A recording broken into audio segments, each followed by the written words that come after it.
Good morning student. आज हम बात करेंगे the effect of oxidation reaction in everyday life.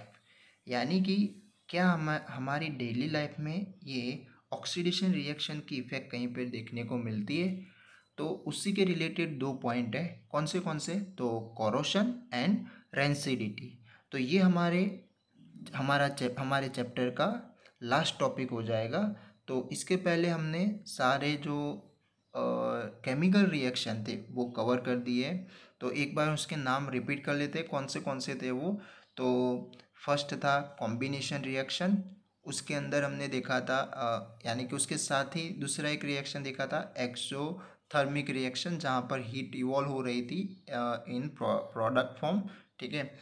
फिर इसके साथ साथ देखा था हमने डिकम्पोजिशन डिकम्पोजिशन रिएक्शन। तो डिकम्पोजिशन में भी थ्री टाइप्स देखे थे, थर्मो डिकम्पोजिशन, थर्मल डिकम्पोजिशन, फिर इलेक्ट्रोलाइसिस एंड फोटोलाइसिस। ठीक है। यानी कि वहाँ पर इनके एनर्जी के बेसिस पर इनके थ्री टाइप्स हुए थे। ठीक है, वो भी आप जानते हैं। इसके साथ साथ उनके अंदर हमने देखा था एंडोथर्मिक रिएक्शन, यानी कि वहाँ पर हीट की ज़रूरत, इट मीन्स एनर्जी की ज़रूरत होती है वो रिएक्शन होने के लिए, जिसकी वजह से उसे क्या बोला गया है, एंडोथर्मिक रिएक्शन। ठीक है। फिर हमने देखा था displacement and double displacement reaction. ठीक है। और लास्ट में हमने देखा ऑक्सीडेशन रिडक्शन रिएक्शन, और जो दोनों साथ में होती हो तो उसे क्या बोला जाएगा, रेडॉक्स रिएक्शन बोला जाता है। ठीक है। तो अब इसमें ऑक्सीडेशन के बेसिस पर यहाँ पर एक हमारे डेली लाइफ का एक एग्जांपल दिया है, और उसमें कौन सी इफेक्ट हो रही है, तो कोरोशन एंड रेंसिडिटी। तो अब ये कोरोशन किसे बोलते हैं, तो कोरोशन यानी कि जो हमने देखा है कि जो आयरन है वो क्या हो जाता है, रस्ट हो जाता है उसके ऊपर, रस्टिंग ऑफ आयरन। तो उसकी वजह से उसके ऊपर क्या देखने को मिलेगा, एक हमें रेडिश ब्राउन टाइप का लेयर उसके ऊपर देखने को मिलेगा। इट मीन्स वो क्या है, एक नया सब्सटेंस हो जाएगा। वो अब आयरन है नहीं, बट क्या हुआ है, जो आयन की जो ऊपरी लेयर है, अपर लेयर है, वो क्या हो गई है, ऑक्सीडेशन हो गया है। उसके साथ ये जो एटमॉस्फेयर का जो मॉइस्चर है, ठीक है, वो इसके साथ कांटेक्ट में आने की वजह से अब वहाँ पर एक केमिकल रिएक्शन हुई है और वो नया प्रोडक्ट बना दिया है। और वो प्रोडक्ट किस तरह में देखने को मिलता है, तो रेडिश ब्राउन। ओके। तो वो है एक ऑक्सीडेशन इफेक्ट की वजह से वहाँ पर फॉर्म हो रहा है। ठीक है। तो वहाँ पर जो रस्ट देखने को मिला, यानी कि रस्टिंग ऑफ आयरन की जो प्रोसेस देखने को मिली, तो इसी तरह मोस्ट ऑफ मेटल में इस तरह से मॉइस्चर के साथ कांटेक्ट में आने की वजह से या फिर कोई एसिड के साथ कांटेक्ट में आने की वजह से क्या होती है, उनकी ऊपरी लेयर रस्ट होने का स्टार्ट हो जाती है। इट मीन्स कोरोड होने का स्टार्ट हो जाती है, और यही प्रोसेस को क्या बोला जाता है, कोरोशन। ठीक है। तो कोरोशन यानी शॉर्ट में मेटल के ऊपर रस्ट लगना। ठीक है। जैसे कि आयरन आयरन में रेडिश ब्राउन टाइप का हमें लेयर देखने को मिलता है। तो इसी तरह जो सिल्वर होता है, तो सिल्वर के ऊपर ब्लैक कोटिंग देखने को मिलेगा जब उसके ऊपर रस्ट लगेगा तब। इसी तरह जो कॉपर है मेटल, ठीक है, तो उसके ऊपर ग्रीन कोटिंग हमें देखने को मिलेगा। ठीक है। तो ये भी एक टाइप की क्या है, कोरोशन या फिर कोरोड होने की मेटल के एग्जाम्पल हो गए। ठीक है। जैसे कि यहाँ पर आप देख सकते हैं black coating on silver. Okay. और इसके साथ साथ ग्रीन कोटिंग ऑन कॉपर। ठीक है। तो ये क्या हो गए इनके कोरोशन, यानी कि कोरोशन होने के बाद कॉपर ग्रीन कलर वहाँ पर देखने को मिलेगा और सिल्वर का ब्लैक कलर देखने को मिलेगा। तो हुआ क्या कि वहाँ पर क्या हुआ है, अब ऊपरी लेयर सिल्वर ना रहते हुए वो ब्लैक कोटिंग में कन्वर्ट हो गई, यानी कि वहाँ पर नया कंपाउंड, नया प्रोडक्ट बन गया है। ठीक है। इसी तरह कॉपर में भी ग्रीन कोटिंग बनी, मीन्स वो रस्टिंग वाला नया कंपाउंड या फिर प्रोडक्ट वहाँ पर बन गई है, जिसकी वजह से वहाँ पर कलर क्या हो गया है, चेंज हो गया है। ठीक है। तो चलो अब देखते हैं कोरोशन के बारे में कि generally iron article are shiny when a new, तो वो तो आप जानते ही है, but coated with a reddish brown powder when left for some time. कहाँ पर, for some time in atmosphere, यानी कि खुले में जब रखा जाएगा, ठीक है, तब वो क्या हो जाता है, थोड़े टाइम बाद या फिर थोड़े दिनों बाद क्या हो जाता है, वहाँ पर रेडिश ब्राउन टाइप का पाउडर या फिर लेयर हमें देखने को मिलता है, तो उसे हम क्या बोलते हैं, जनरली रस्टिंग ऑफ आयरन। ठीक है, तो some other metal also get tarnished in this manner, और इसी तरह दूसरे मेटल के ऊपर भी इस तरह से रस्टिंग होता है। ठीक है, तो coating is formed on copper and silver, जो हमने देखा कॉपर में किस तरह का कलर देखने को मिलेगा, ग्रीन कोटिंग का, और सिल्वर में कौन से कलर का, ब्लैक कोटिंग का। ये आपको याद रखना है। ठीक है, कि कोरोशन कोरोशन हो ये कॉपर और सिल्वर का, तो कौन से कलर में वो कन्वर्ट होता है। ठीक है, when a metal is attacked by substance around such as a moisture and acid, it is said to be corrode। तो जब मेटल्स किसके कांटेक्ट में आ जाए, मॉइस्चर और एसिड के कांटेक्ट में, उसके सराउंडिंग मॉइस्चर या एसिड के कांटेक्ट में वो आ जाएंगे। ठीक है, तो उसे क्या बोला जाएगा, कोरोड, यानी कि उसकी वजह से उसके ऊपर केमिकल रिएक्शन होने लगेगी, इट मीन्स ऑक्सीडेशन होने लगेगा, और ऑक्सीडेशन होने की वजह से कोरोड होने लगता है, और इस प्रोसेस को क्या बोला जाता है, कोरोशन। क्या बोला जाएगा, उसे कोरोशन बोलेंगे। ठीक है, तो इसकी एक तो दो तीन एग्जाम्पल यहाँ पर हो गए, एक रस्टिंग ऑफ आयरन, फिर यहाँ पर सिल्वर का एक एग्जाम्पल दिया है जो ब्लैक कोटिंग देखने को मिलेगी, और कॉपर जो है वो ग्रीन कोटिंग में हमें देखने को मिलेगा। ठीक है, अब इसके इफेक्ट कौन से इफेक्ट होंगे कोरोशन की वजह से, तो हमें पता है कि जो आयरन है वो छोटे से छोटी चीज़ों से लेकर बड़े से बड़ी चीज़ों में आयरन का यूज़ होता है। ठीक है, जैसे कि आयरन नेल है। ओके, इसके साथ साथ जो शिप्स वगैरह है तो उनके भी पार्ट्स है। ओके, बड़े बड़े शिप बनाने के लिए भी आयरन का यूज़ किया जाता है। तो इस तरह से आयरन बहुत ज़्यादा मात्रा में यूज़ हो रहा है, और आयरन रस्ट भी क्या होगा, जल्दी से होगा, तो फिर उसे बचाना भी चाहिए। ठीक है, रस्ट होने से। तो नॉर्मली क्या किया जाए, जैसे कि विंडोज़ वगैरह या फिर डोर्स वगैरह मान लो कि आयरन के बने हो, तो उससे क्या किया जाता है, पेंट किया जाता है। ठीक है, तो पेंट करने की वजह से उसकी जो ऊपरी लेयर है, अपर लेयर, वो क्या है, अब डायरेक्ट एटमॉस्फेयर के कांटेक्ट में नहीं आएगी, बट क्या हो गया, अब हमने पेंट किया तो बीच में अब पेंट वाला लेयर है।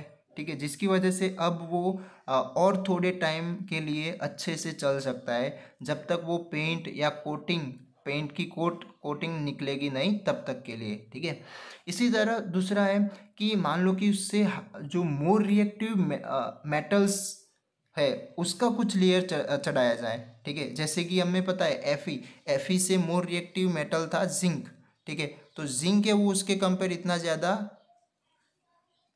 रस्ट होगा नहीं। ठीक है, तो इसकी वजह से क्या किया जाता है कि जो आयरन है उसके ऊपर जिंक की कोटिंग की जाती है, कौन से मेटल की, जिंक की कोटिंग, और ऐसे आयरन को बोला जाता है गैल्वेनाइज्ड आयरन बोला जाता है। क्या बोला जाएगा उसे, गैल्वेनाइज्ड आयरन, कि जब एफी यानी कि आयरन के ऊपर जिंक की कोटिंग की जाएगी तो उसे बोला जाता है गैल्वेनाइज्ड आयरन, और उस प्रोसेस को बोला जाएगा गैल्वेनाइजेशन। ये आपको याद रखना है। ठीक है, तो इसकी वजह से क्या होगा, वो जो आयरन की जो भी चीज़ है वो क्या हो जाएगी, और भी ज़्यादा टाइम चल सकते हैं। ठीक है, तो अब आप यहाँ पर देख सकते हैं कि corrosion cause damage to car bodies, bridge, iron railings, ships and to all object made of metal. तो ये कोरोशन की वजह से इस तरह से डिफरेंट डिफरेंट सारे ऑब्जेक्ट को क्या होता है, डैमेजिंग देखने को मिलता है, यानी कि इसकी वजह से बहुत ज़्यादा नुकसान हमें उठाना पड़ता है। ठीक है, तो corrosion of iron is a serious problem and every year enormous amount of money is spend to replace damaged iron, और इसी की वजह से एवरी ईयर हमें बहुत ही ज़्यादा मात्रा में इससे फिर डैमेज हुआ जो आयरन है, इट मीन्स कोरोशन हुआ, उसे रिप्लेस करने के लिए भी ज़्यादा अमाउंट लगानी पड़ती है। ठीक है, तो उसे यानी कि लॉन्ग टाइम तक के लिए चले, इसकी वजह से क्या किया जाएगा, पेंट किया जाएगा, या फिर इस तरह से गैल्वेनाइज कोई दूसरे मेटल का उसके ऊपर लेयर करवाया जाता है, जिसकी वजह से वो डायरेक्ट आयरन या फिर वो मेटल जो जल्दी से रस्ट हो रही है वो सीधी कांटेक्ट में आएगी नहीं। ठीक है, तो ये बात थी यहाँ पर कोरोशन के लिए। अब हम देखते हैं रेंसिडिटी। तो देखते हैं अब रेंसिडिटी किसे बोला जाएगा। तो रेंसिडिटी यानी कि जब जब ऐसे फूड जो ऑयल या फिर फैट के बने हुए हैं, ठीक है, when food containing oil and fat, ठीक है। तो जब ऐसे फूड जब एयर के कांटेक्ट में आएंगे, यानी कि खुले खुले में हम रखते हैं, ठीक है, तो इसकी वजह से क्या होगा, वहाँ पर ऑक्सीडेशन रिएक्शन होती है उसके ऊपर, ठीक है। एट मीन्स एटमोस्फियर का जो ऑक्सीजन है वो इसके साथ रिएक्ट करेगा, और इनकी वजह से वो क्या होने लगता है, रेंसिड होने लगता है। इट मीन्स अब वो खराब होने लगता है। अब खराब होने लगता है तो वो कैसे पता चलेगा, तो जो जो भी खाना है, वो खाने की जो स्मेल है, टेस्ट है, वो सारा क्या हो जाता है, चेंज होता है, हो जाता है, ठीक है। जिसकी वजह से हम बोलते हैं कि वो खाना क्या हो गया, रेंसिड हो गया। और इस प्रोसेस को क्या बोला जाता है, रेंसिडिटी। उस प्रोसेस को क्या बोला जाएगा, रेंसिडिटी। अब ऐसा कब होगा, जब कोई फूड जो फैट और ऑयल का, यानी कि contain on fat and oil, okay, तो वो जब ऐसे खुले में रख दिया जाता है इन ओपन एयर, तो वो क्या हो जाता है, अंडर ऑक्सीडेशन बिकम रेंसिड, ठीक है। और इसी की वजह से वहाँ उसकी स्मेल एंड टेस्ट चेंज हो जाती है, और इसे क्या बोला जाएगा, इस प्रोसेस को रेंसिडिटी हम बोलेंगे, ठीक है।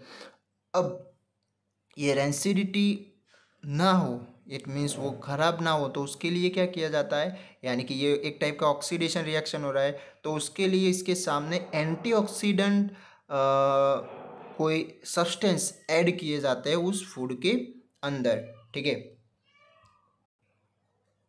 जैसे कि यहाँ पर एक एग्जांपल दिया ही है, जो chips manufacturing usually flush bag of chip with gas such as a nitrogen to prevent chips from getting oxidized, ठीक है। यानी कि जो ये वेफर्स वगैरह उनके जो पैकेट्स है, उसके अंदर क्या किया जाएगा, नाइट्रोजन गैस भरा होता है, जिसकी वजह से क्या हो, वो ज़्यादा टाइम तक वहाँ पर एक सेफली, एक अच्छे से रह सके विदाउट रेंसिड, ओके। तो उसके लिए यहाँ पर नाइट्रोजन सब्सटेंस यूज हुआ है। तो नाइट्रोजन एक क्या हुआ, एंटीऑक्सीडेंट हुआ।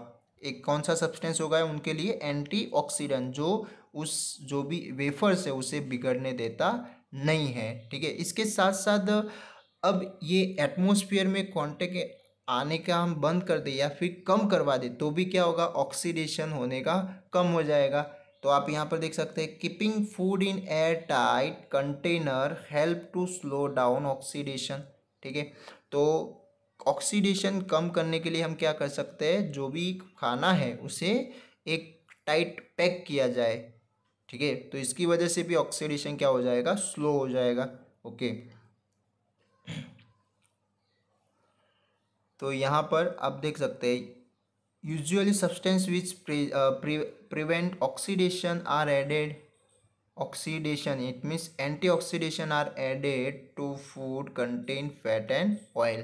तो जो भी इस तरह की फैट एंड ऑयली चीज़ें हैं, उनके अंदर इस तरह से एंटीऑक्सीडेंट वाले सब्सटेंस भी ऐड किए जाते हैं, जिसकी वजह से वो फूड अच्छे से लॉन्ग टाइम तक के लिए stable, it means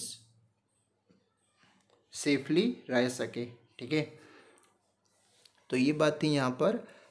and rancidity जो एक टाइप का क्या है, ऑक्सीडेशन इफेक्ट वाला एक रिएक्शन है, ठीक है। तो आज हमने बात की यहाँ पर कॉरोशन एंड रेंसिडिटी, ठीक है। तो यहाँ पर हमारा चैप्टर फिनिश हो रहा है। तो उसके बाद अब आपको अपने नोटबुक में एक्सरसाइज के क्वेश्चन लिख देना है, ठीक है। Thank you.